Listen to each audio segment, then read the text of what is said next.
Vamos a dar inicio a las jornadas interdisciplinarias, en esta ocasión tercera edición realizada en el Hospital Domingo Funes, correspondientes a el 1 de diciembre del año 2020.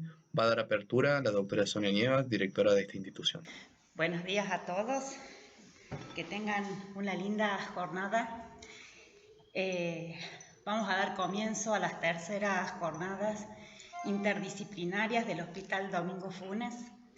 La verdad que esto es producto de mucho sacrificio, mucho trabajo. Este ha sido un año totalmente atípico, un año en donde nos dedicamos pura y exclusivamente a COVID y un poquito nos olvidamos del resto de las patologías, y en este hospital lo que hemos hecho es tratar de contener a todos, a todas las patologías, sostener a todas las especialidades y poder tener el hospital polivalente que la región requiere, que la región necesita. La verdad que yo considero que un hospital tiene tres patas fundamentales. Una es la asistencial, la otra es la académica y la otra es la de investigación. Y en esta jornada se juntan dos patas, la académica y la parte de investigación. Y creo que en la época de pandemia nos dedicamos mucho a la parte asistencial y es sumamente positivo que esto se haya logrado, porque no nos olvidamos que hay que seguir estudiando y que hay que seguir investigando. Les agradezco profundamente a todos el sacrificio que han hecho todo este tiempo y que aparte de hacer las actividades también le dedicaron tiempo a estudiar y le dedicaron tiempo a armar trabajos y a mostrar su producción científica. Gracias por tanto trabajo, gracias por tanta colaboración y entrega, y creo que este hospital tiene un capital humano que es fantástico y está reflejado en esto.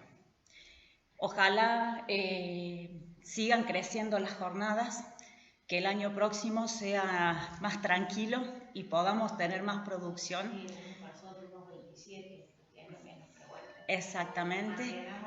Y voy a destacar el trabajo de la doctora Ortiz, que se puso todo lo que es capacitación y no bajó los brazos en todo el año y trabajó todo el año organizando con cada uno de los servicios, pero organizando esto que no es poca cosa. Así que muy feliz de pertenecer a esta familia y los felicito por el trabajo, la felicito, doctora. Ha trabajado mucho este año. Ellos son los protagonistas. Y bueno, los actores van a empezar a actuar. Felicitaciones a todos, muchísimas gracias por participar en las jornadas.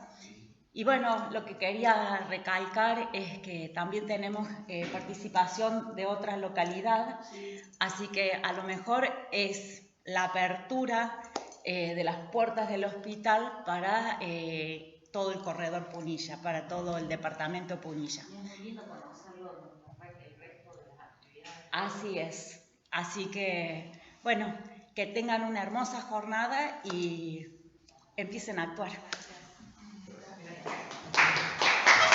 Buenos días. En el día de hoy van a presentar el servicio de traumatología, el servicio de salud mental, de diagnóstico por imágenes, de anatomía patológica, de terapia intensiva, de laboratorio. Los dejo con ellos, que son los protagonistas de todo esto. Buenos días a todos. Vamos a comenzar con la exposición del póster. Se denomina colgajos musculares locales en heridas graves de pierna. Es un análisis de un caso, revisión y manejo. Es conocido el importante índice de complicaciones que presentan las fracturas graves de pierna, como pseudoartrosis, retardo de consolidación, osteomielitis y pérdida de cobertura de partes blandas. Existen muchos métodos para solucionar estas pérdidas tegumentarias de la pierna. En este caso presentamos en este trabajo la utilización de colgajos musculares locales del gemelo interno, porque ofrecen una cobertura de excelente calidad. El caso clínico es el siguiente: es un paciente de sexo masculino de 50 años de edad con antecedentes de fractura de platillos tibiales Jadker tipo 6, quiere decir que es una fractura de las más graves que hay, que luego de un tratamiento quirúrgico con osteosíntesis evolucionó a una osteomielitis, una infección con un secuestro óseo y una falta de cobertura de partes blandas. Se realizó la remoción de los implantes, se realizó múltiples toilettes quirúrgicos y se rellenó con cemento con antibióticos en la falta de stock óseo. Y luego se solucionó la falta de cobertura con un colgajo de gemelo interno, luego de haber controlado la infección a nivel local. O sea, tenemos un paciente de sexo masculino que ha tenido una fractura grave de pierna, que ha evolucionado con una infección en la cual luego se le tuvo que sacar los implantes, hubo que hacer el tratamiento local de la infección y quedamos con una lesión ósea con falta de cobertura. O sea, tenemos el hueso al aire libre. Entonces nosotros tenemos que buscar un tratamiento para lograr cubrir esa falta de cobertura. Acá nosotros aplicamos la técnica de la rotación del colgajo de gemelo interno. Como podemos ver en esta primera diapositiva, acá tenemos el paciente que está en la mesa quirúrgica.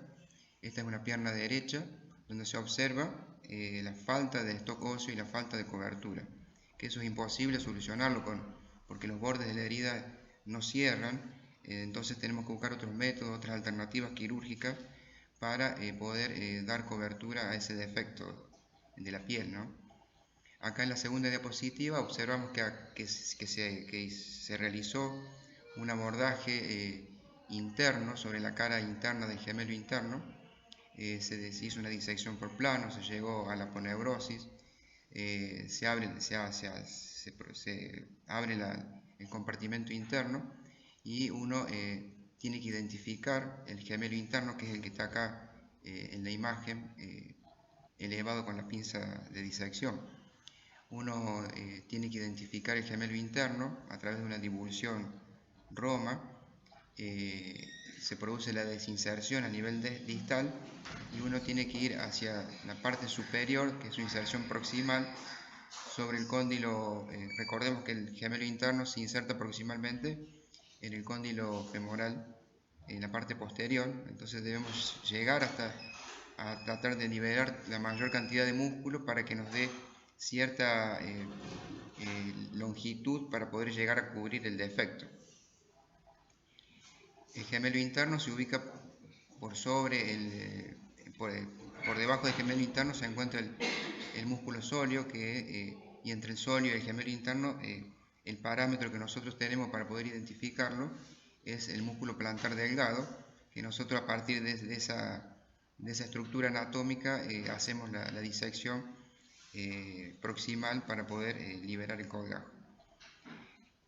Acá en esta otra diapositiva observamos ya el colgajo de gemelo que ya está liberado y observamos que tienen unos cortes transversales. Esos cortes es una técnica quirúrgica que se utiliza para poder darle longitud al músculo y para que pueda llegar a cubrir el defecto. En este caso recordemos que el defecto era en la región metafisaria a nivel proximal de la tibia, ¿no? Acá en esta diapositiva vemos ya cómo pasamos el colgajo por debajo de la piel y ya se cubre el defecto que teníamos previamente. En esta última diapositiva ya observamos el colgajo que está cubriendo el defecto óseo. O sea, ya no vemos más el hueso expuesto, sino que vemos ya el músculo que lo cubre y es anclado con algunos puntos de suturas en los bordes periféricos de la piel. Con respecto como conclusiones de esta técnica, los colgajos musculares locales aportan una nueva y abundante vascularización, permitiendo la llegada de los antibióticos al sitio donde estaba la infección, facilitando la erradicación de la infección, irriga el hueso expuesto mejorando la consolidación y brinda cobertura a los defectos de partes blandas. La reconstrucción precoz de los tejidos blandos es la clave de éxito en las fracturas graves de pierna. Como conclusión, bueno, esta es una técnica que acá en nuestro hospital la empezamos a hacer hace poco y son nuestros primeros casos, o sea que por eso decidimos también presentar este este póster con esta temática. Y bueno, y la idea es poder seguir perfeccionando la técnica y poder aportar a través de nuestra práctica y conocimiento el tratamiento de estas heridas graves de pierna. Bueno, muchas gracias.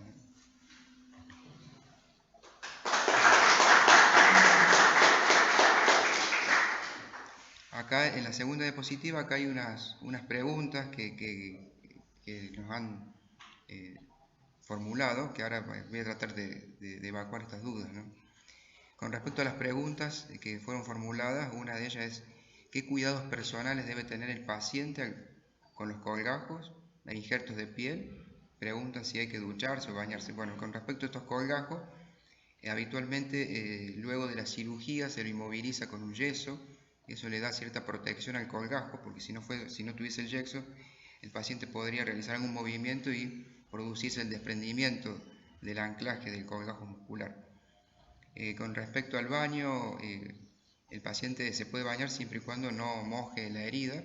La herida siempre es cuidada por nosotros, por los cirujanos, y el paciente no tiene que tener algún cuidado en particular, por lo menos en los primeros tiempos, sobre la herida quirúrgica. La otra pregunta es la supervivencia del colgajo. Habitualmente son colgajos que tienen una durabilidad en el tiempo. Las tasas de supervivencia son altas, o sea, es una técnica exitosa. Y otra de las preguntas es: ¿qué diferencia entre un colgajo y un injerto? Bueno, como dijimos, o como expliqué anteriormente, el colgajo es la transferencia de una zona dadora, de un tejido, en este caso el músculo gemelo interno, hacia una zona receptora. Pero lo más importante del colgajo es que va acompañado de su lecho vascular. O sea que el músculo es sacado de su inserción distal, es transferido a la zona receptora, y con ello lleva toda su vascularización, que ese es el objetivo, ¿no? Darle cobertura y aportarle vascularización para poder combatir la infección y para poder favorecer la consolidación ósea. Y después la última pregunta que hay aquí en la devolución es: ¿qué diferencia hay entre un colgajo y un injerto? Que más o menos lo que expliqué recién. El colgajo es un tejido que se desinserta y se trasloca hacia una zona para darle cobertura, y el injerto habitualmente lo que utilizamos nosotros es injerto libre de piel, que es una técnica quirúrgica donde se saca una superficie de piel libre de una zona específica, sana, y eso se lo cubre. Habitualmente ese injerto de piel va a cubrir el colgajo y le va a dar cobertura de la piel para que se termine de curar y cicatrizar la herida. Bueno, muchas gracias.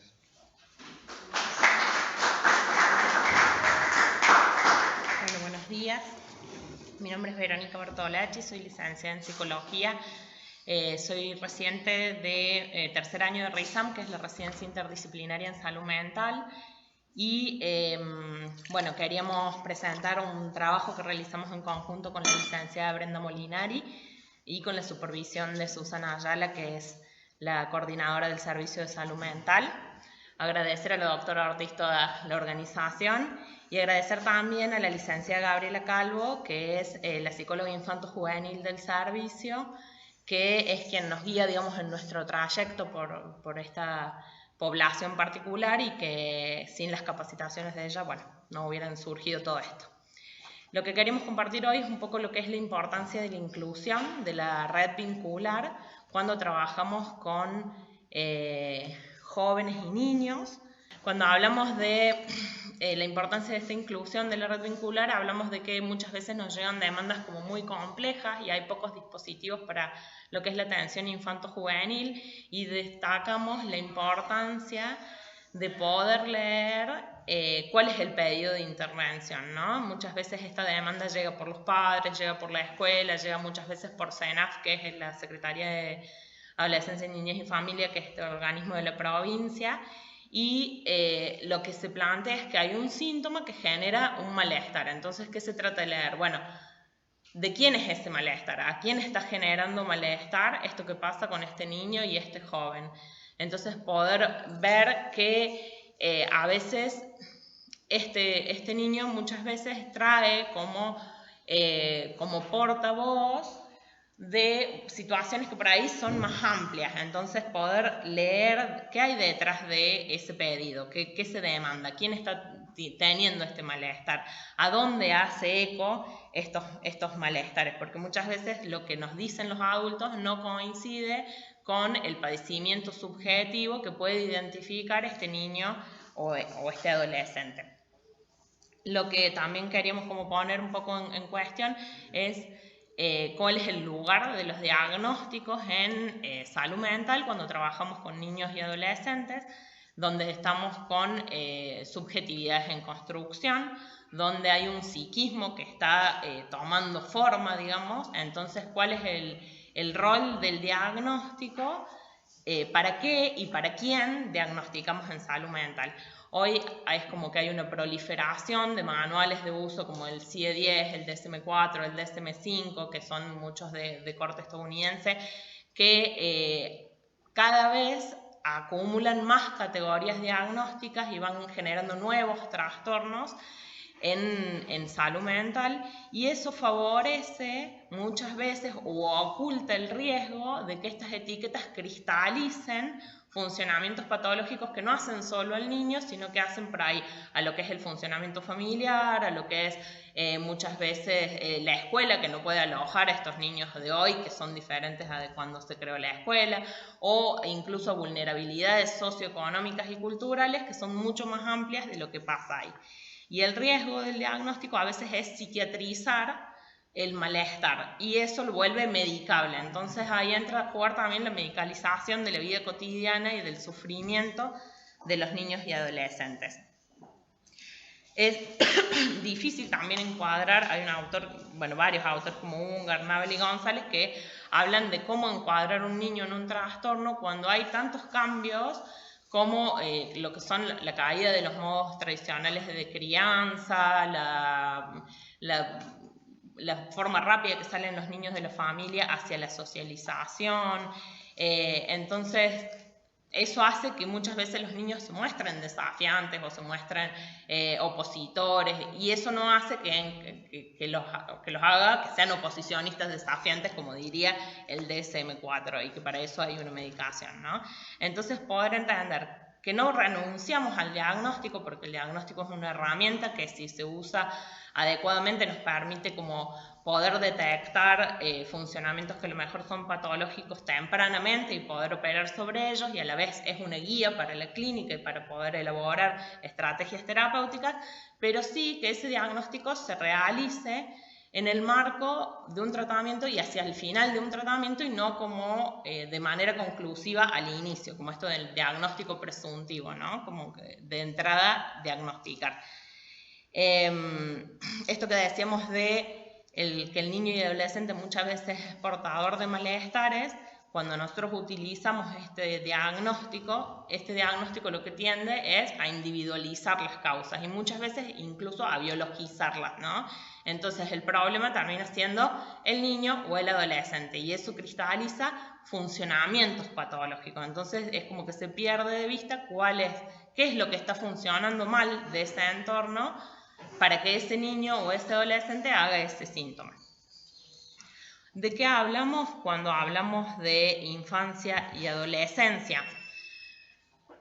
Bueno, hay distintas como teorías que están como en pugna a veces por los sentidos construidos en torno a lo que son la infancia y la adolescencia. Muchas de estas teorías en salud mental son las teorías evolucionistas, digamos, que lo que hacen es caracterizar las distintas etapas del desarrollo y decir, bueno, en tal edad corresponde que logre la dentición, que logre el destete, que logre la adquisición de la marcha, el lenguaje, las etapas del dibujo, y que podemos mencionar como principal expositora Piaget, que surge desde ahí, y por otro lado, más desde corrientes principalmente psicoanalíticas, se habla de la singularidad de cada sujeto que concurre a la consulta, ¿no? De que cada niño y cada adolescente va a tener un recorrido particular. Que eso no quiere decir que se va a ver, digamos, etapas, pero esas etapas tienen que ver más con momentos lógicos del desarrollo y no con etapas cronológicas marcadas. Entonces, como bueno, poder saber cuáles son los momentos lógicos en el desarrollo de un niño, pero un poco olvidarse de ese conocimiento cuando se recibe un niño en la consulta para poder escuchar el malestar singular de ese sujeto que consulta. Todo esto nos permite pensar en sujetos que están entramados en vínculos y culturalmente, y que es la importancia del abordaje primero con los padres, sobre todo en los niños más pequeños, donde seguramente el síntoma va a estar denunciando algo del funcionamiento, y también con los implicados para un poco poder abrir la escucha a ver qué está pasando. Volvemos a pensar qué hablamos cuando hablamos de familia. Bueno, hay autores, por ejemplo, como Derrida, que dice que familia es aquello que se arma alrededor de un niño que nace.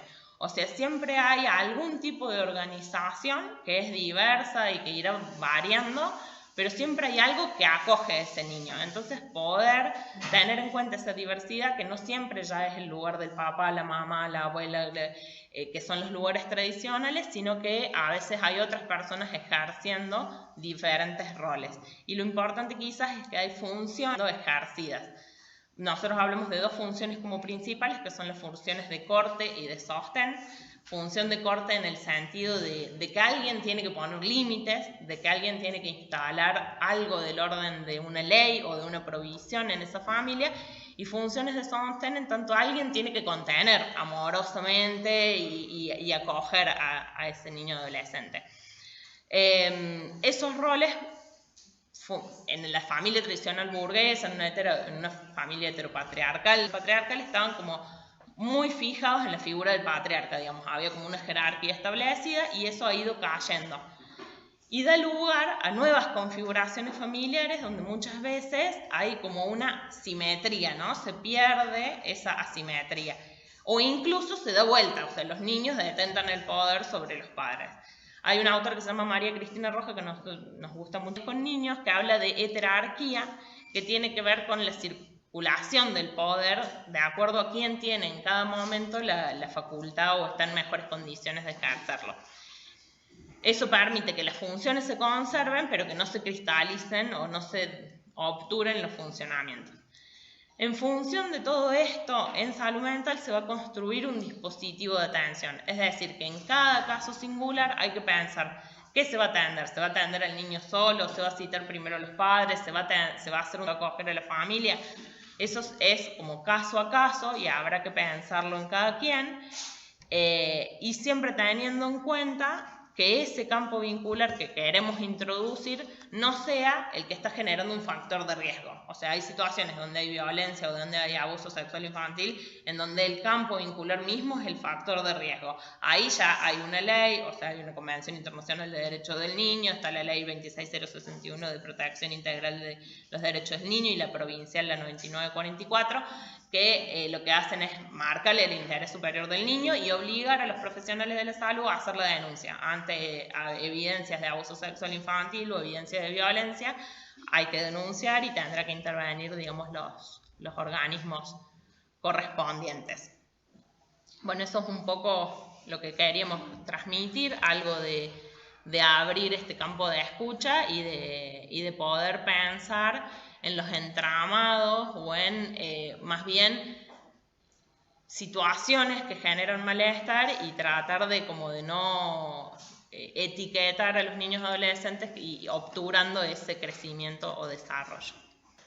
Bueno, nuevamente también agradecer al doctor Rodríguez que nos hizo la devolución y bueno, pudo darnos algunas sugerencias para tener en cuenta y espero que en cara de las cuartas jornadas interdisciplinarias del año que viene.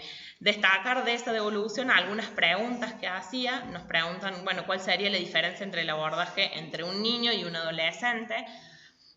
Hay diferencias, sobre todo que mientras más pequeño sea, más vamos a trabajar con los padres de ese niño, ¿no? Siempre teniendo en cuenta que a medida que van creciendo van ganando autonomía y van necesitando también sus espacios más diferenciados, y también diferencias en cuanto a lo que son los modos de expresión, porque mientras más chicos sean, más vamos a trabajar con el dibujo y con el juego como modos de expresión, y a medida que van creciendo, bueno, vamos a trabajar más con la palabra, ¿no? ¿Cuál es la demanda que toman para el tratamiento? La demanda de los padres, de la escuela, del paciente. La demanda que se toma, por supuesto que se abre la escucha a todas las demandas, pero lo que se trata de localizar es cuál es el sufrimiento psíquico que tiene ese sujeto. O sea que lo que se toma es tratar de aliviar o acompañar un poco ese sufrimiento. Eso va a repercutir seguramente en los funcionamientos que tiene la familia, en los funcionamientos que tiene la escuela, en los funcionamientos que tiene. Pero bueno, no se procura tomar un niño para hacer un informe SENAF o tomar un niño para que se adapte a la escuela o tomar un niño para que no le dé trabajo a los padres, sino que poder acompañar a ese niño o a ese adolescente con su sufrimiento. ¿Y cuáles son las demandas más frecuentes que llegan al hospital? Bueno, acá hay una salvedad porque como que yo hago mi rotación infanto-juvenil en un contexto muy particular, que es el de pandemia en un hospital COVID, entonces eso imprime marcas en qué llega al hospital y creo que nos pasa en todos los servicios que llega a la urgencia, que llega cuando ya ha recorrido cierto malestar y ya no da más, digamos, porque entonces hay mucha intervención de SENAF, lamentablemente se incrementan mucho los casos de violencia intrafamiliar, de abuso sexual infantil. Lamentablemente en los adolescentes hay muchas actuaciones, quiere decir muchos pasajes como el acto, cortes, marcas en los cuerpos, y mucho intento de suicidio en la población adolescente. Y bueno, creo que eso hace también a la particularidad de este momento, porque a lo mejor el año pasado podía haber muchas consultas sobre problemas en la escuela, que hoy no van a aparecer por el contexto. Bueno, eso es un poquito. Muchísimas gracias. ¿Tendrá que ver eso con el tema de la puesta de límites de los niños, el tema del suicidio y ese tipo de cosas? Bueno, siempre el intento de suicidio es un evento multideterminado, digamos. No hay una causa lineal y única que lleven a una persona a suicidarse o a querer quitarse la vida, ¿no? Por supuesto que la desregulación de las funciones en la familia, que son las dos, ¿no? Porque son los límites, pero también es la contención emocional. Las dos funciones son importantes y seguramente algo tendrán que ver, pero es entenderlo como un evento que no tiene una sola causa, digamos, es siempre multideterminado. Dos preguntitas. Sí. Últimamente ha aumentado, digamos, los casos de intentos de suicidio de los adolescentes. Nos preguntan aquí si últimamente han aumentado los casos de intentos de suicidio en adolescentes. Seguramente hay estudios. Perdón, sí. Gracias por estar. Y segundo, ¿por qué cuando hay un intento de suicidio, cuál es la causa que hace como disparador de otros chicos tomar la misma decisión? ¿Puede ser que haya una relación ahí? Sí.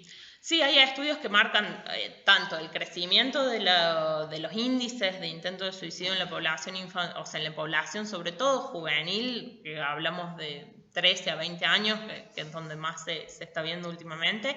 Hay estudios que marcan ese incremento y también hay estudios que hablan de estos mecanismos de identificación con el par, porque pensemos que en la adolescencia el grupo de pares emerge como uno de los lugares de construcción de la identidad muy importante. Entonces, si hay un evento de intento de suicidio, por ejemplo, en el curso de la escuela, en el grado, bueno, seguramente que eso va a influir en cómo yo construyo mi manera de resolución de conflicto y en cómo me identifico también un poco con eso que pasa, ¿no? Entonces, siempre que hay un suicidio o un intento de suicidio, por lo menos hasta el año pasado donde teníamos las escuelas abiertas, lo que se procuraba era hacer como un poco de prevención, de que vayan, se den charlas, se explique, se hable el tema, se ponga como un poco en juego lo que está pasando, justamente para evitar ese fenómeno que sí pasa. Muchas gracias.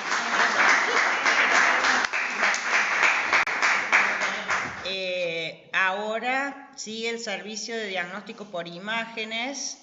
El título del trabajo es Ecografía de tórax, claves diagnósticas. Los autores, doctor Lanfranchi, Luna, Volati, Cisneros, y el expositor que los dejo con él, el doctor Cisneros. Bueno, buenos días. He hecho la presentación por la doctora Alicia Ortiz. Vamos a comenzar con esta breve exposición. la cual tiene como objetivos conocer algunas herramientas básicas para la ecografía de tórax, incorporar también algunas nociones físicas para la formación de la imagen, y valorar también la ecografía de tórax como alternativa diagnóstica, como método diagnóstico. Bueno, tenemos dentro de una amplia gama de transductores, son dos los que básicamente se usan en ecografía de tórax. Por un lado está el transductor de baja frecuencia, es un transductor que se llama habitualmente convexo, por un lado, que además sirve también para estudiar estructuras profundas, además también sirve para ecografías abdominales, ginecológicas. Bueno, y después por otro lado el transductor lineal de alta frecuencia, que es el usado habitualmente para las partes blandas. Bueno, con estos dos nos vamos a manejar para hacer la ecografía de tórax, la cual la exploración se basa en la visualización de algunos de los artefactos que produce el sonido al atravesar las estructuras, en este caso del tórax. Entonces, estos artefactos son algunos de ellos, la reflexión, por ejemplo. Los artefactos, digamos, de acuerdo a qué artefactos te encontremos, tenemos por un lado, nos va a indicar que hay indemnidad, o por otro lado que hay patología. Uno de estos es la reflexión, es un artefacto que se ve habitualmente en la exploración de tórax cuando uno usa el traductor de baja frecuencia, el traductor convexo, sobre, por ejemplo, hipocondrio derecho, donde va a haber el hígado, y eso nos va a mostrar la base del tórax. Cuando vemos este artefacto, que es reflexión, nosotros vamos a ver lo que se llama una imagen especular, o sea, como que el hígado se va a replicar en el parénquima pulmonar. Eso nos indica que no hay ninguna lesión, no hay líquido principalmente, nosotros le llamamos imagen en espejo, o sea, no hay ningún tipo de lesiones. Por el contrario, otro fenómeno es la refracción, cuando hay dos tipos de tejidos en el cual el sonido pasa a diferentes velocidades, entonces ahí nos vamos a encontrar con, por ejemplo, la presencia de líquido, que nos va a dar lo que se llama el refuerzo acústico posterior, o sea, el sonido atraviesa el líquido, que es un muy buen conductor de sonido, y va a producir el efecto que se llama refuerzo posterior, y esto nos indica la presencia de líquido. Siempre tenemos que tener en cuenta el contexto del paciente, nunca olvidarse que somos clínicos, terapistas, cardiólogos, imagenólogos, y valorar la parte clínica. Entonces, cuando uno ve líquido y, por ejemplo, en un paciente que tenga una falla cardíaca se ve líquido, se puede, deducir que ese es el origen de la presencia de líquido, o, por ejemplo, en un politrauma podríamos estar hablando, por ejemplo, de un hemotórax. Entonces, siempre tener en cuenta eso. Hay otros fenómenos, como por ejemplo la absorción es muy común también porque, por ejemplo, el ultrasonido al impactar sobre tejidos que tienen calcio, como por ejemplo el hueso, no pasa estas estructuras, entonces se forma lo que se llama la sombra acústica posterior. No deja pasar el sonido, no se ve nada detrás de esa estructura. Otro artefacto, y ya entrando en lo que es lo que vamos a hablar ahora, es la reverberancia. La reverberancia es cuando es un artefacto en el cual se replica lo que se ve, por ejemplo, en el caso de la pleura, la línea pleural que también no es, digamos, la pleura en sí, sino que es un artefacto de imagen por la diferencia de interfase aire-líquido. Entonces se forma esta línea hiperecogénica que representa la pleura. Esta pleura, cuando hay indemnidad del tejido pulmonar, se produce la reverberancia. Y la reverberancia es la replicación equidistante que hay de la pleura hacia la profundidad. Y es equidistante porque es la misma distancia que hay desde la piel hasta la pleura, de la pleura hasta el artefacto y así sucesivamente. De acuerdo con qué transductor estudiemos, va a haber más replicación de artefactos, ¿no? Con un transductor que permite ver profundidad, vamos a ver más profundo, ¿no? Bueno, esta línea pleural se la denomina de manera arbitraria línea A. Es una línea hiperecogénica, como les decía, es un artefacto por diferencia de interfaces, aire líquido, y el análisis de esta es un análisis cualitativo para saber si hay patología o no. Es una línea continua, hiperecogénica, y otra cosa importante es que tiene movimiento, deslizamiento con la respiración.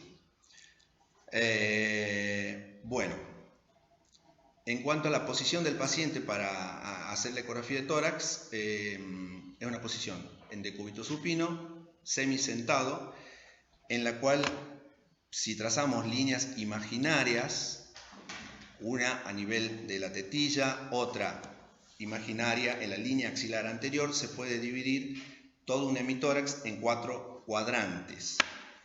Si sentamos al paciente, si se puede sentar al paciente, podemos agregar 2 cuadrantes en la pared posterior del tórax. Bueno, entonces, ¿qué vamos a buscar? Lo que vamos a buscar es la presencia de las líneas B, que al contrario de las líneas A, estas líneas B son verticales, ¿no? Se originan desde la línea pleural hacia la profundidad de la imagen y habitualmente hasta 3 líneas se consideran normales. La presencia de 3 o más y además visualizadas en por lo menos 2 segmentos nos habla de que hay patología. ¿Qué patología? Principalmente patología intersticial, el síndrome alvéolo intersticial.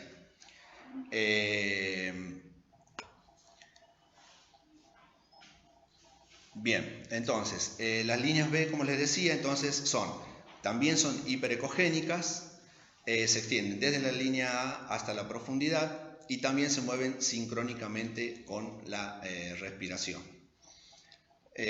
Todos estos fenómenos los podemos ver tanto en lo que es, por ejemplo, el edema pulmonar, lo podemos ver también en un distrés respiratorio como es el COVID-19, también se puede ver, y también en patologías crónicas, por ejemplo las patologías del tejido conectivo, también se pueden ver estos artefactos en la ecografía de tórax. La pleura, la línea A, ¿sí? Se hace un análisis solamente cualitativo, o sea, la pleura es regular o irregular, no es una pleura gruesa, ni fina, ni nada, es solamente regular y irregular. A veces en la presencia de, la irregularidad de la pleura muchas veces está dada por unas imágenes hipoecoicas, ¿sí? Es como una interrupción que se produce en la pleura, y esta está dada, y todo esto está correlacionado con tomografía, por eso se habla con bastante certeza de esto. Son microinfartos, o sea, la irregularidad y la presencia de imágenes hipoecoicas en la pleura son microinfartos. Que son coincidentes con la presencia de los nódulos centrolobulillares subpleurales que se ven en tomografía computada. Bueno, Entonces, básicamente entonces lo que hay que observar es la presencia de la línea A, que tiene que ser regular, hiperecogénica y con movimiento, eso también es otro dato importante, y la presencia de las líneas B, que como les decía, más 3 o más y al menos en 2 lugares de los mencionados anteriormente. De acuerdo a la cantidad de líneas B, podemos estimar, digamos, la gravedad de la afectación. Y estas líneas B se producen cuando hay un desequilibrio en la composición líquido-agua del pulmón. Esto está dado, este líquido dado por arterias, venas, intersticio, etc. Así que bueno, esta es la exposición. Y bueno, tengo preguntas. Y acá me preguntan, ¿cuáles son las ventajas? Bien, gracias. ¿Cuáles son las ventajas ante otros métodos de diagnóstico por imágenes? Bueno, no solamente en tórax, pero bueno, digamos, las ventajas de la ecografía son muchas, ¿sí? Primero, que no usa radiación ionizante, la disponibilidad en los centros de atención, mucho más fácil, ¿no?, tener un ecógrafo que un tomógrafo. La radiación, estamos hablando de que, por ejemplo, para una tomografía de tórax equivalen a aproximadamente entre 200 a 300 radiografías. Entonces, la verdad que la radiación es importante. Entonces, esto nos ahorra la ecografía. Otra ventaja es el estudio del paciente, que se podría hacer al pie de cama. Otra ventaja también en un paciente inestable, donde resulta imposible trasladarlo.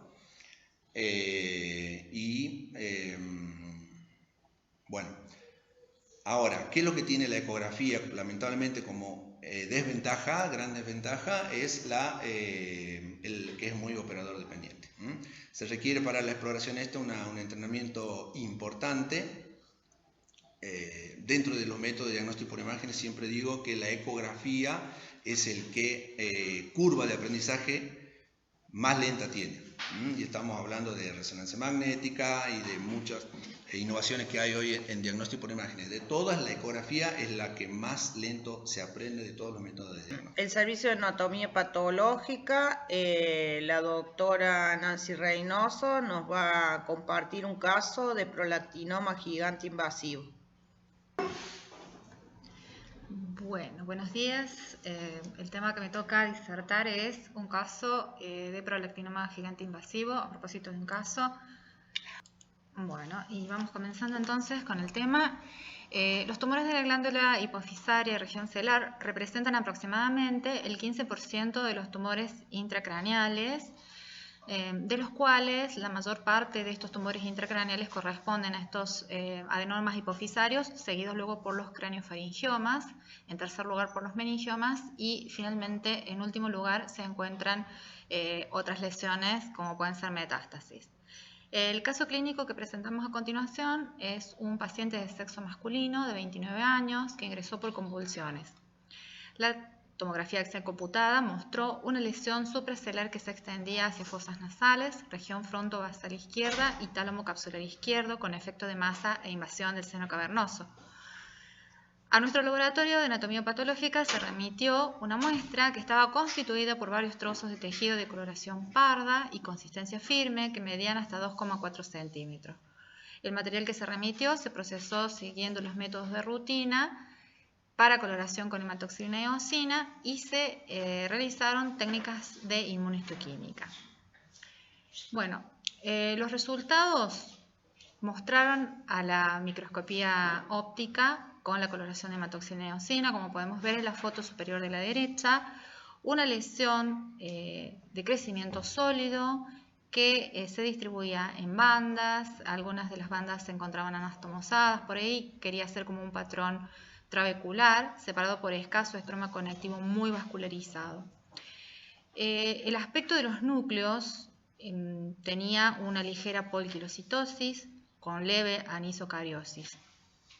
Y había un aspecto característico en ellos que era el aspecto de sal y pimienta, es decir, una cromatina grumosa que le daba ese aspecto. Y en el círculo, en el aumento que realizamos acá en esta foto, se observan también microcalcificaciones o llamados también cuerpos de psamomas, que eran escasos, pero que hacía al diagnóstico diferencial también. Al principio, digamos, el diagnóstico diferencial clínico se sospechó un meningioma versus un cordoma. Y nosotros, para descartar otras lesiones, pedimos inmunistoquímica, un panel básico inicial en el que pedimos coloración inmunistoquímica para citoqueratina, el marcador CD56, Ki67, los cuales dieron un resultado francamente positivo para citoqueratina, sinaptofisina, CD56, Ki67 fue muy positivo, pero marcó algunos núcleos aislados. Y los restantes marcadores que pedimos fueron negativos. Entre los restantes marcadores que teníamos la proteína gliofibrilar ácida y el antígeno de membrana epitelial. La proteína gliofibrilar ácida se realizó para descartar otros tumores del sistema nervioso central y el antígeno de membrana epitelial para descartar un meningioma como dio negativo. Entonces nos quedamos con un tumor que dio resultados positivos para una estirpe neuroendocrina. Dentro de los diagnósticos diferenciales que se nos plantearon fueron tumores neuroendocrinos en general versus un adenoma hipofisario versus un tumor de tejido hipofisario ectópico, debido a que el crecimiento de esta lesión era principalmente de tipo supracelular y por lo tanto no orientaba tanto hacia una lesión propia de la glándula hipófisis. Por lo que se amplió el panel de marcación y se realizó la marcación para todas las hormonas adenohipofisarias. Se pidió marcación para adenocorticotrofina, ACTH, somatotrofina, STH, folículo estimulante, FSH, tirotrofina, TSH y prolactina, teniendo un resultado fuertemente positivo, intenso y extenso en el tejido que marcó prolactina. Entonces el resultado finalmente es compatible con un prolactinoma gigante invasivo. Como conclusión podemos decir que el prolactinoma gigante invasivo es una lesión que predomina principalmente en pacientes varones, que se asocia a síntomas o signos que están relacionados con la compresión de estructuras adyacentes, tales como cefalea, alteraciones visuales o diplopía. Puede haber también síntomas de hipopituitarismo e hipogonadismo, y estas lesiones representan cerca del 80% de los adenomas funcionantes y aproximadamente el 40-50% de todos los adenomas hipofisarios. Bueno, este póster fue evaluado por el Comité de Capacitación y Docencia, la doctora Alicia Ortiz. Nos dieron una evolución muy satisfactoria, así que bueno, muchas gracias por la evaluación y la devolución, y trataremos de seguir en esa tesitura para los próximos trabajos y próximas jornadas, que esperemos se sigan haciendo. Y nos han transmitido también preguntas que sugieren que respondamos, ¿no? Una de ellas es: para la clasificación del prolactinoma gigante invasivo, ¿es necesario que el tumor mida 4 centímetros o más? Acorde a la macroscopía, la muestra medía 2,4 centímetros. ¿Cuál fue el criterio diagnóstico? Tamaño mediante diagnóstico por imágenes. En este caso, nuestra muestra eran de múltiples trozos, es decir, no contábamos con la lesión completa. Por lo tanto, nuestro diagnóstico de prolactinoma gigante invasivo se realizó en concordancia con lo que se observó en la tomografía axial computada y lo que se observó en el momento del acceso quirúrgico de la lesión, es decir, mediante el momento operatorio. Y existe una clasificación radiológica, que es la más usada, es la Hardy y Snopes, que dice que aquellos prolactinomas gigantes se consideran los que miden más de 4 centímetros. Esta clasificación lo que hace es también tener en cuenta otros elementos como la asimetría y la invasión a estructuras adyacentes. Otra pregunta es: ¿cuáles son los diagnósticos diferenciales? Los diagnósticos diferenciales clínicos que se plantearon, los comenté, fueron el cordoma versus un meningioma, y nosotros añadimos un tercer diagnóstico diferencial que fue un tumor neuroendocrino, por las características citológicas sobre todo. ¿Y cuáles son las complicaciones más frecuentes?, preguntan. Bueno, las complicaciones están relacionadas precisamente con la compresión de las estructuras adyacentes, sobre todo porque esto es una lesión que es benigna, no es una lesión maligna, pero sí por el tamaño puede comprimir estructuras adyacentes y ser la causante de la sintomatología en el paciente. Como en este caso, nuestro paciente había presentado convulsiones y se presentó como una urgencia neurológica. Finalmente, nos piden si sería tan amable de explicar a la audiencia sobre los marcadores inmunistoquímicos básicos, cómo se leen y qué significan. Bueno, en anatomía patológica, cuando no tenemos estructuras que nos orienten hacia una determinada lesión, tenemos que realizar diagnósticos diferenciales que lo que necesitan hacer la búsqueda de antígenos específicos, es decir, usamos anticuerpos por técnicas de inmunistoquímica, anticuerpos sobre los tejidos que queremos investigar. Esos anticuerpos marcan antígenos específicos de tejido y nos orientan a si el tumor es epitelial, es de estirpe endocrina o es de estirpe mesenquimal. Usualmente hacemos un panel básico para hacer ese primer tamizaje y luego hacemos el panel específico como en este caso. Principalmente era de importancia realizar el Ki67, que es un marcador de proliferación celular. Lo que marca es la proteína MKI67, que está presente en todo el ciclo celular y se relaciona con la proliferación de las células. ¿Qué significa esto? Que si esta lesión hubiese tenido un Ki67 alto, mayor de un 3% marcado en los núcleos de las células estudiadas, significaba que esta lesión era de comportamiento maligno. La Organización Mundial de la Salud considera que hay que usar Ki67 y también el marcador P53, ambos que están indicando un comportamiento maligno cuando exceden del 3% de la marcación. En nuestro caso no hicimos el P53 porque nos dio un Ki67 bajo. Así que bueno, muchísimas gracias por esta presentación y los dejo con el siguiente participante, el siguiente expositor. Le agradecemos a la doctora Reynoso y ahora va a presentar el servicio de terapia intensiva. El título es COVID-19, dos fenotipos, nuevos lineamientos para clasificación y tratamiento. Los autores, doctores Basile, Vegas y Tony Luna, y el expositor, el doctor Fabricio Basile, que los dejo con él. Buenos días, yo soy el doctor Basile, residente del servicio de terapia intensiva del Hospital Domingo Funes. Tengo el agrado de participar de esta jornada y también tengo la oportunidad, quiero saludar y agradecer la invitación a la participación de esta jornada a mis colegas de capacitación y docencia, en especial a la doctora Alicia Ortiz. Bueno, en el día de la fecha voy a hablar de una nueva clasificación de COVID que se ha visto en la práctica. La campaña de Sobreviviendo la Sepsis considera que los pacientes con ventilación mecánica por COVID deberían ser tratados todos como una insuficiencia respiratoria dentro de los parámetros del síndrome de distrés respiratorio agudo. Sin embargo, en la práctica, la neumonía COVID es una enfermedad específica cuyas características distintivas son la hipoxemia severa y una complacencia del sistema respiratorio casi normal. Por lo cual, la enfermedad puede manifestarse de distintas maneras, desde una respiración normal, una disnea notable o una neumonía sensible a la posición prona.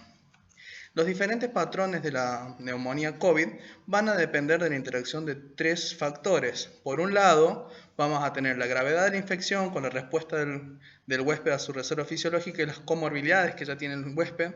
Por otro lado, la capacidad de respuesta ventilatoria que tiene el paciente. Y por otro lado, el tiempo de inicio de la enfermedad hasta el momento que se le diagnostica. De la relación de estos tres factores surge un espectro de enfermedades relacionadas con el tiempo y se pueden clasificar en dos fenotipos. Por un lado, un fenotipo 1 o L y por el otro lado, un fenotipo 2 o H.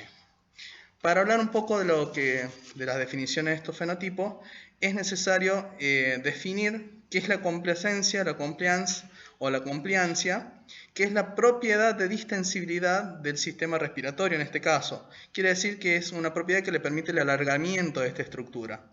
En caso contrario, y como antónimo, surge la palabra elastancia, que es el grado en el que el pulmón retorna a su forma y dimensión original. Teniendo en cuenta estas dos definiciones, podemos hablar de que la neumonía por COVID tipo L se caracteriza por una baja elastancia. La complacencia normal indica que el volumen del gas que ingresa a los pulmones tiende a ser normal. La baja relación ventilación-perfusión se da en los pulmones, ya que si bien el volumen de gas es normal, se produce una vasoplejía paradójica donde no hay una vasoconstricción por hipoxia. Se produce una vasodilatación en lugares donde no está ventilado. Con esto surge una hipoxia periférica. Hay un bajo peso pulmonar, porque los primeros indicios de la enfermedad se trata de un pequeño edema que se va a observar en la tomografía como vidrio esmerilado, con localización subpleural o en cisuras pulmonares. Y por último, la reclutabilidad. La baja capacidad de reclutamiento pulmonar es debido a que la cantidad de tejido no aireado es muy baja. Para entender un poco de esto y antes de pasar al fenotipo H, deberíamos hablar un poco de lo que es la fisiopatología. Lo poco que se ha podido estudiar de esta enfermedad, que no es nueva, sino que en realidad es una reaparición, tenemos en principio que la infección viral conduce a un modesto edema intersticial subpleural que se va a manifestar justamente, como decía, en la tomografía como un vidrio esmerilado. Hay la vasoplejía, como ya dije, que no hay vasoconstricción en las zonas que no están ventiladas, explicaría la hipoxemia. La respuesta normal de todo organismo ante la hipoxemia va a ser aumentar el volumen inspiratorio. Entonces, el volumen corriente se va a asociar a un aumento de la presión negativa del tórax. Como ya dijimos, la complacencia o la propiedad de extensibilidad del sistema respiratorio es normal, no le va a generar ninguna dificultad al paciente para lograr el ingreso de estos volúmenes. Por eso es de que los pacientes se presentan sin disnea aún estando con hipoxemia. Esto también lleva a la disminución de la presión del dióxido de carbono. La transición entre el fenotipo L y el fenotipo H se produce porque va empeorando esta situación. Cuando aumenta la presión intratorácica negativa y dada la permeabilidad pulmonar, se lleva a cabo lo que es el edema intersticial, conocido como lesión autoinfligida por el paciente o PILI. Con el aumento del edema intraintersticial, el peso pulmonar aumenta, se produce una atelectasia. Cuando las atelectasias llegan a cierto grado, el volumen de gas que ingresaba en un momento disminuye y en esta etapa sí se desarrolla disnea que también conduce a un empeoramiento de la PILI, porque va a requerir mayor volúmenes, el mayor volumen intratorácico, mayor volumen va a aumentar la presión intratorácica negativa, va a generar como un feedback positivo con daño continuo. Bueno, ya sabiendo lo que la descripción de la fisiopatología, vamos a hablar de la neumonía por COVID tipo H, donde la elastancia está elevada, ya que el pulmón es difícil de distender, tiende generalmente al colapso. Se produce un shunt, una comunicación arteriovenosa de derecha a izquierda, por la marcada pérdida de la relación ventilación-perfusión. El alto peso pulmonar es debido al edema intersticial, llegando a pesar incluso más de 1.5 kilos. Y por último, la reclutabilidad es alta debido a que hay mucho tejido pulmonar no aireado. En esta situación puede ser considerado como síndrome de distrés respiratorio agudo. Bueno, en cuanto a hablar un poco de lo que es el tratamiento, el tratamiento, en principio, cuando tenemos un paciente con un fenotipo L, responde muy bien a lo que es el aumento de la FiO2. En este caso lo podemos hacer con una cánula nasal de alto flujo, un CPAP o ventilación no invasiva. Existe la posibilidad, justamente como hablábamos, de la transición del fenotipo L al H, donde los cambios de la presión esofágica aumentan de 5 a 10 centímetros de agua. En esta situación, me olvidé de aclarar que la presión intratorácica puede ser estudiada a través de la presión esofágica, donde los valores serían hasta 5 centímetros de agua, que generalmente son bien tolerados. A más de 15 centímetros de agua va a haber el riesgo de la lesión pulmonar, donde requiere la intubación lo antes posible. Bueno, dice los pacientes tipo L, si son hipercápnicos, pueden ser ventilados con volúmenes superiores, de 6 mililitros kilo hasta 8 o 9 mililitros kilo, sin riesgo de BILI, que es la lesión pulmonar asociada a la ventilación mecánica. La PIP debe reducirse de 8 a 10, dado que la capacidad del reclutamiento es baja y los riesgos de falla hemodinámica aumentan a niveles altos. Los pacientes tipo H deben ser tratados como síndrome de distrés respiratorio grave, incluyendo PIP más alta, si es compatible con el estado hemodinámico, posicionamiento prono y soporte extracorpóreo. Bueno, acá en la diapositiva dejo en comparación el mismo paciente que en un momento se presenta con una tomografía en fenotipo L y una tomografía ya cuando la patología ha evolucionado y se encuentra totalmente edematizado con edema intersticial e intraalveolar, con el aumento del peso obviamente, y su dificultad en lo que sería la ventilación.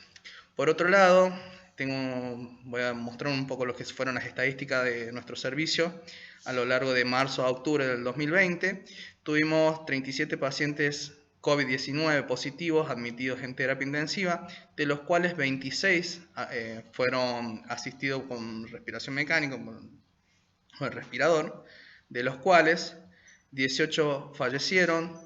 En ese momento teníamos un paciente en sala y 7 internados en ese momento, fuera hasta octubre. De los 11 pacientes sin ARM, 10 fueron dados de alta institucional y 1 muerte en sala. Todos fueron dados de alta del servicio de terapia. De los 26 pacientes en ARM, tuvimos la posibilidad de observar un solo fenotipo L y 25 tipo H. Esto quiere decir de que los otros pacientes, los 11 sin ARM, fueron fenotipos L y que no evolucionaron fenotipo H, requiriendo lo que es la asistencia respiratoria. Vuelvo a agradecer la invitación a participar del curso.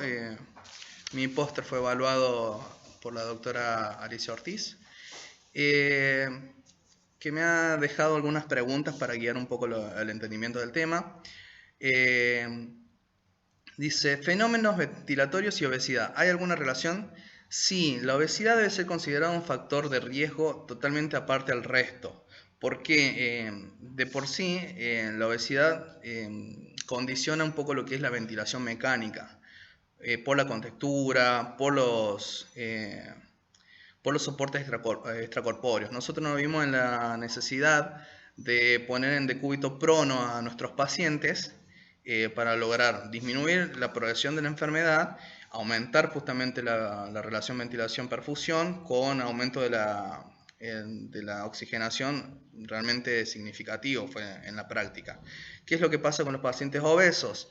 La presencia del abdomen globuloso nos veía obligado a adoptar justamente otras posiciones, como es la posición HELP, ya que modifica mucho lo que es la mecánica respiratoria, por más de que estuviera con asistencia respiratoria, dificulta mucho lo que es la expansión de los pulmones. Por otro lado, me dejaron otra pregunta que dice, con respecto al tratamiento con corticoides, ¿en cuál de los dos variantes resultó más efectivo y por qué? En realidad, esto es una pregunta difícil de responder, ya que no utilizamos grupos controles con placebo. De hecho, todos los pacientes fueron tratados con corticoides y los seguimos tratando con corticoides, dexametasona 6 miligramos cada 24 horas. La verdad que no puedo establecer si los pacientes con fenotipo L se han visto beneficiados. La verdad que lo utilizamos con todos y tuvimos buena respuesta. Esto más que nada está asociado a lo que era la sepsis. Fue un estudio realizado donde se podía observar que la mortalidad disminuía en un 30% a los 28 días con el uso de los corticoides, más que nada por la respuesta inflamatoria. Bueno, sería tan amable de explicar a la audiencia las ventajas y desventajas de los métodos invasivos y no invasivos. Obviamente nosotros lo que tratamos es utilizar todos los recursos antes de llegar a la utilización del respirador mecánico, digamos, la asistencia respiratoria mecánica. Utilizamos oxigenoterapia complementaria con máscara de reservorio a alto flujo y tratamos de aguantar lo máximo posible hasta que el paciente o evoluciona mal, mostrando desasosiego, fatiga, disnea, y en ese momento ya nos vemos obligados en proceder a lo que es la intubación, digamos, que es casi un recurso que tratamos de evitarlo, ya que prolonga mucho lo que es la internación. Estamos hablando de un promedio de por lo menos 25 a 30 días intubado, y los resultados realmente no son tan alentadores en ninguno de los casos. Agradezco el momento, dejo acá con mi compañera. Muchas gracias. Muchas gracias al doctor Basile. Ahora va a continuar el servicio de laboratorio. El título es Proporción de casos positivos COVID-19 diagnosticados con prueba rápida de antígenos. Los autores son los bioquímicos Cufré Gustavo y Georgina Estrade, y la expositora, la bioquímica Georgina Estrade. Los dejo con ella.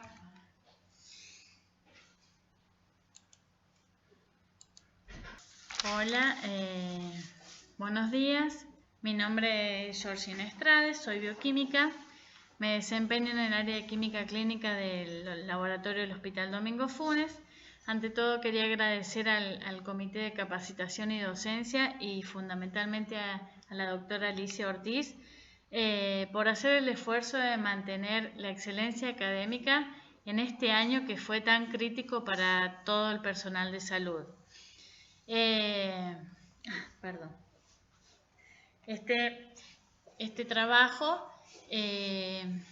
tiene como principal objetivo conocer cuál fue la relación de pacientes a quienes se les ha diagnosticado COVID-19 con una prueba de antígeno que en ese entonces era una prueba nueva. Si bien este trabajo lo realizamos con mi colega Gustavo Cufré, representa a todo el equipo de laboratorio que hemos trabajado incansablemente en este año incorporando metodologías nuevas técnicas que se nos ha hecho bastante difícil. Antes de introducirnos bien en el trabajo, quiero dar mi opinión. Creo que la persona que más sabe sobre esta enfermedad y sobre este virus sabe poco, así que bueno, humildemente con los conocimientos que hasta ahora tenemos voy a presentar este póster. La infección por SARS-CoV-2 es responsable de una pandemia a nivel mundial, declarada por la OMS el 11 de marzo de este año. El COVID-19 es la enfermedad causada por el SARS-CoV-2 que pertenece a la familia de coronavirus. Es un virus ARN y tiene ese nombre debido a los picos que tiene en la superficie, en la superficie de la partícula en forma de coronita, y está envuelto en una burbuja de moléculas lipídicas que son susceptibles a detergentes.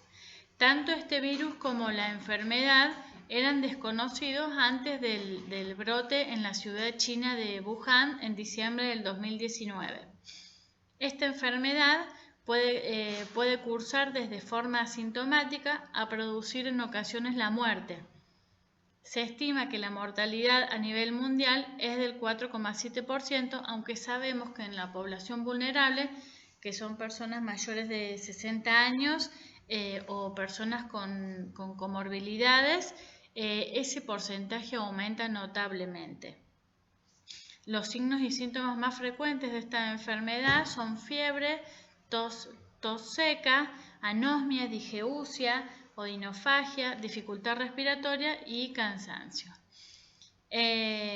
La forma de contagio se produce a través de pequeñas gotas que se emiten al hablar, al estornudar, que al ser despedidas por un portador pasan directamente a otra persona mediante la inhalación, a través de las manos contaminadas que ingresan, toman contacto con la mucosa bucal, nasal u ocular, y así el virus se adhiere a las vías respiratorias a través de una proteína que se expresa, que es receptora, la proteína ACZ.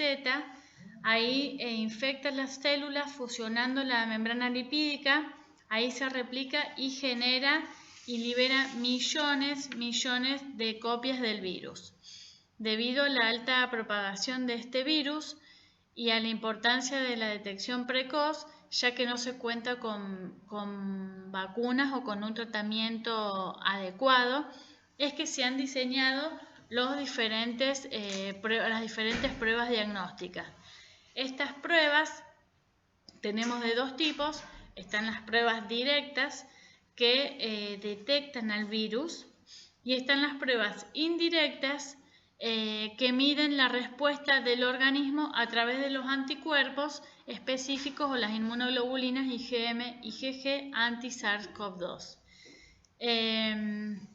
No me voy a detener mucho en las distintas pruebas, solo mencionar en cuanto a las directas que la técnica RT-PCR es el gold estándar, es una técnica altamente sensible y específica, que requiere equipamiento costoso y personal altamente calificado y especializado, ¿sí?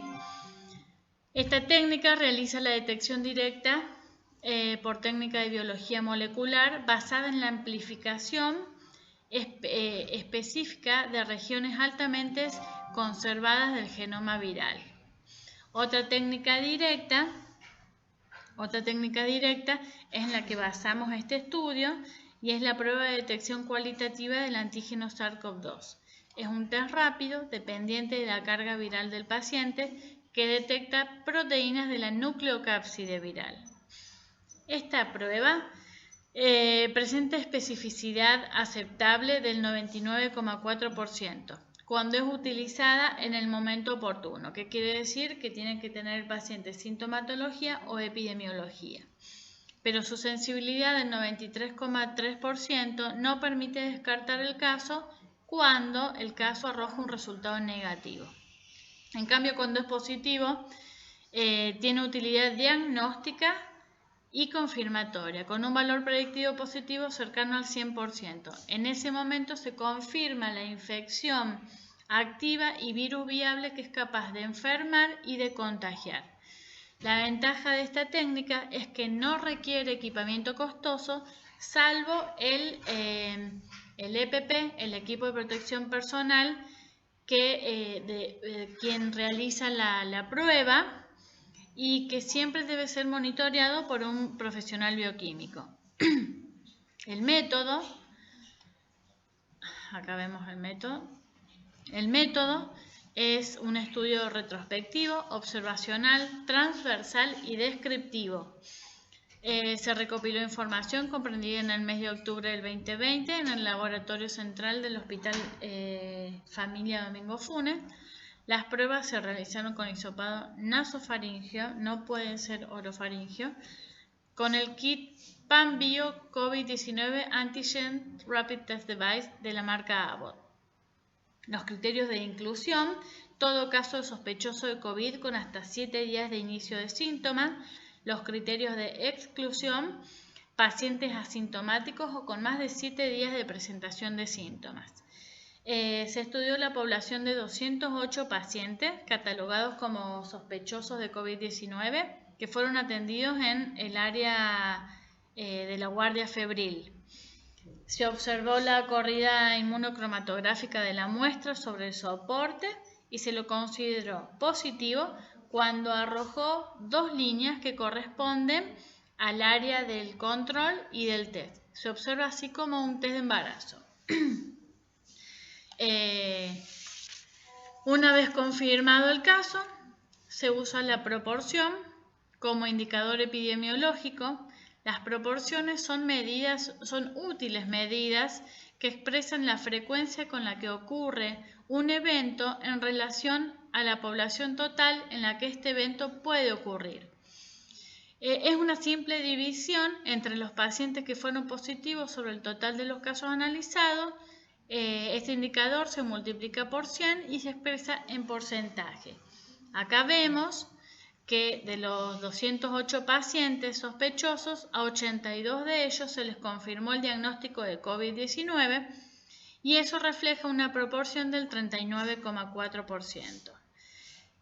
También vemos que el 60%, 126 pacientes, arrojaron un resultado negativo, por lo que deberían haber sido hisopados para confirmar el resultado con un método más específico, como es la técnica de RT-PCR, que ya había explicado que la sensibilidad de este método no permitía descartar el caso, así que estos pacientes deberían haber sido hisopados para PCR. También se analizan los datos y la frecuencia. Acá se ha hecho un lío cuando no está mezclado, pero ahí lo voy a explicar bien. Se analizan los datos y las frecuencias observando que de la población total, el 49% de los casos corresponde al sexo femenino, eran 102 pacientes, y el 51% de los casos, 106 pacientes, eran masculinos. Esta diferencia entre hombres y mujeres no es significativa, no es estadísticamente significativa, con una P menor a 0,05. Como conclusión de este trabajo, aproximadamente 4 de cada 10 pacientes fueron diagnosticados con esta prueba. La confirmación rápida del diagnóstico del coronavirus es beneficioso para el paciente, ya que puede favorecerse de tratamientos tempranos y evitar la propagación del virus, al aislarse también tempranamente. Quiero aclarar que en ese entonces la única prueba diagnóstica era el método RT-PCR y al haber tanta demanda tenía una demora en la respuesta del resultado de entre 3 y 7 días. La otra cosa que quiero aclarar es que en la tercera y cuarta semana de octubre, ya al final de octubre, esta proporción fue mayor, llegando casi al 70%, y eso se correspondía al pico de casos que tuvimos en la provincia en ese momento. Bien, eso es todo. Escapé acá. Escapé.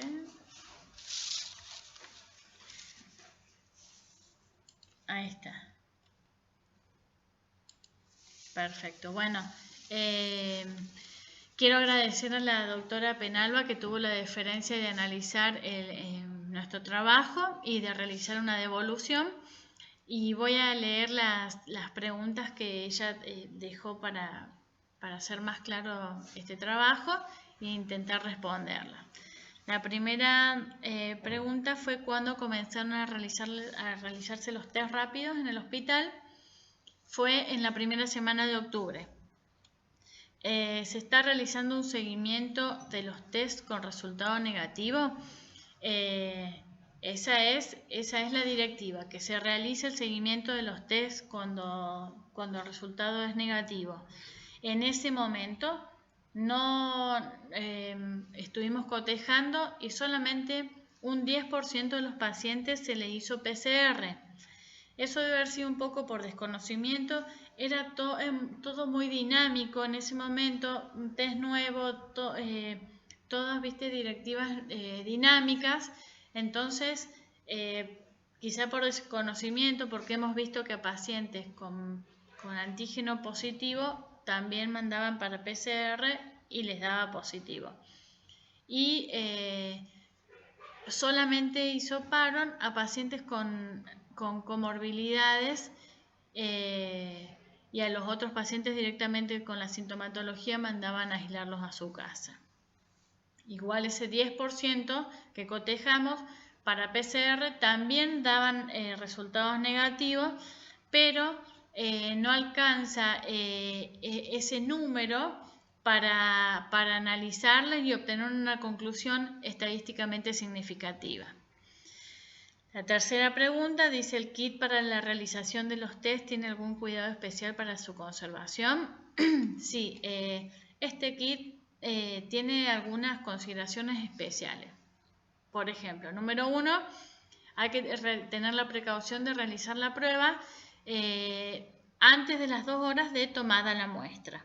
Número 2, la muestra tiene que ser solamente nasofaringea porque así uno aumenta la sensibilidad del método. Número 3, cuando uno coloca la solución inactivante en el tubo, no debe pasarse del enrase. Cuando uno pone de más, corre el riesgo de diluir la muestra, y cuando uno pone de menos, también corre el riesgo de que no alcance a correr en la matriz del soporte. Y lo otro que es importante, no realizar esta prueba a temperaturas mayores a 30 grados porque no está validada para esa temperatura. Finalmente, la sugerencia dice si se podría establecer el porcentaje de niños. Eso lo tenemos. Se le realizó a 3 niños este test, solamente a 3, los 3 con resultados negativos, y eso corresponde a menos de un 2% del total de la población testeada. Bueno, eso es todo. Muchas gracias. Muchas gracias, Georgina. Ahora, para finalizar, va a presentar el Comité de Bioética la memoria 2020. Los autores Zenón Itatí, Erazo Esteban, Cester y Ayala, y la expositora, la coordinadora del comité, la doctora Itatí Zenón. Los dejo con ella. Bueno, buen día, ¿qué tal? ¿Cómo les va? Nosotros este año en el Comité de Bioética habíamos iniciado, los que están viendo la página, después al Facebook del comité vamos a subir el póster. A principio de año, en febrero, nos habíamos planteado hacer una tarjetita de identificación, por eso el encabezamiento del póster está ese modelo inicial. Y la pregunta fue: ¿bioética en 2020? Bueno, la bioética ha sido súper necesaria, ha sido el faro en esta pandemia y ha sido lamentablemente poco escuchada. Igual se ha trabajado mucho porque a nivel provincial, en las primeras pautas en marzo que sacó el COE, se realizaron recomendaciones que estuvieron en la última parte de ese protocolo. Ya después de pasada la pandemia o transcurrido el tiempo, y al ver los casos donde no se permitía acompañar al paciente internado en el último momento, se realizó lo que se llama protocolo de paciente de situación en últimos días, con el concepto del último adiós, que era ese paciente que estaba en horas o por ser añoso o por alguna situación en particular, por ejemplo niños con autismo, permitirle el paso a un familiar para que estuviera junto con él en la habitación firmando un consentimiento justamente de que se hacía cargo responsable de si se adquiría la enfermedad del COVID-19. Entonces, en eso también participamos en los comités de los distintos hospitales, como los bioeticistas de clínicas privadas o de organismos privados de la provincia, en hacer ese protocolo que se llama situación de último día o paciente SUD.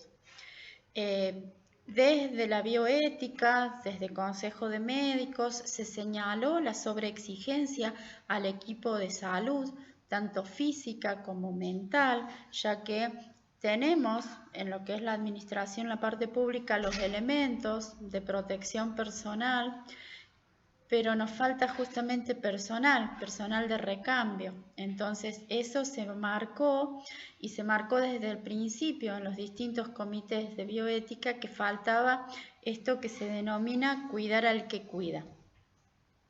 Y así como Nosotros en el hospital hicimos una carta o una nota, una comunicación llamando a que todos participemos y fuéramos solidarios unos con otros para trabajar mejor. Se hizo eso en los distintos lugares donde se estudia o se trata de transmitir conceptos de bioética. En ese aspecto fue que se realizaron jornadas provinciales, nacionales y latinoamericanas. En lo de lo latinoamericano se marcó los 15 años de la Declaración Universal de Derechos de Bioética, y con aportes importantes donde se quedó evidenciado lo importante que es pensar en un conjunto, la humanidad como conjunto, la tierra, la naturaleza, porque incluso esta misma pandemia ha sido generada por invasiones o intromisiones del ser humano en espacios naturales donde no tendría que hacerlo y los tendría que respetar. Por ejemplo, la aparición de este virus en China, instalar granjas dentro de la selva, se cambió el hábitat de los murciélagos, esos cerdos comían y manifestaban y las heces, todo se contaminó y se perdió el equilibrio de ese ecosistema.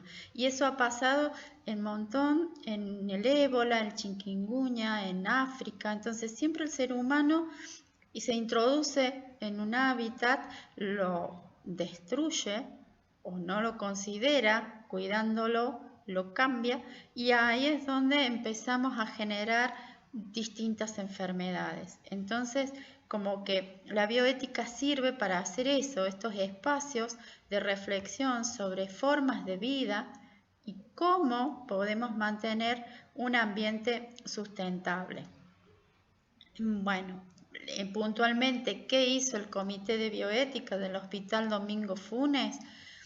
Generamos la tarjeta identificatoria, que está en blanco y negro, tiene el logo del hospital, dicen el nombre y el servicio al que uno pertenece. Se realizó esta tarjeta que nos provee o que nos da la identidad, nos da un sentido de pertenencia al lugar, a nuestro hospital. Y hay que recalcar que en nuestro hospital somos realmente una familia y nos cuidamos y nos queremos y le ponemos lo mejor de nosotros, y eso se nota y la comunidad lo nota.